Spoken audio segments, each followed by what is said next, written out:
今日最後嘅例子8225中國醫療集團呢隻嘢有咩陷阱呢？好多本金唔多嘅人呢，睇到佢個股價咁低，每一日嘅波幅又咁大，就會好心動啦，就諗啊，反正個成本都唔係好大，咁我賺佢嘅日波幅都已經夠和味啦。但係話俾你知啊，我係10年前我都曾經喺呢啲毫子股啊、仙股啊試過15萬嘅。我當時嘅策略係點樣嘅呢？就係呢，去睺準一啲莊家佢哋掃貨嘅時候，然後我就跟住佢哋掃貨，然後等佢哋掃完貨發放個好消息嘅時候呢，我就跟佢哋一齊出貨。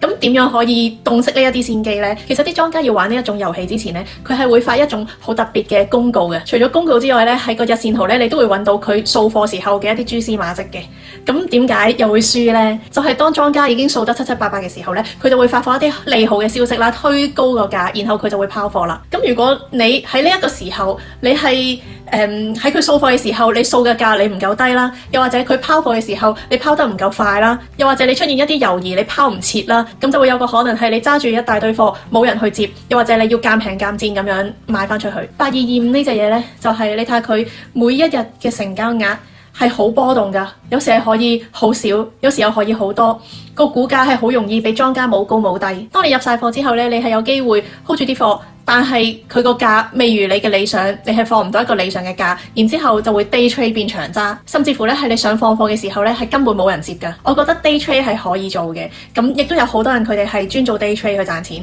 但係我自己個人覺得 day trade 咧有幾樣嘢要小心嘅。第一咧就係唔好揾一啲成交額好少啊，唔係成交量喎，係成交額喎，因為成交量大但成交額唔高咧，就有機會係嗰啲豪股啊、仙股啊，咁就好容易成個遊戲都係莊家操控緊。第二個 tips 就係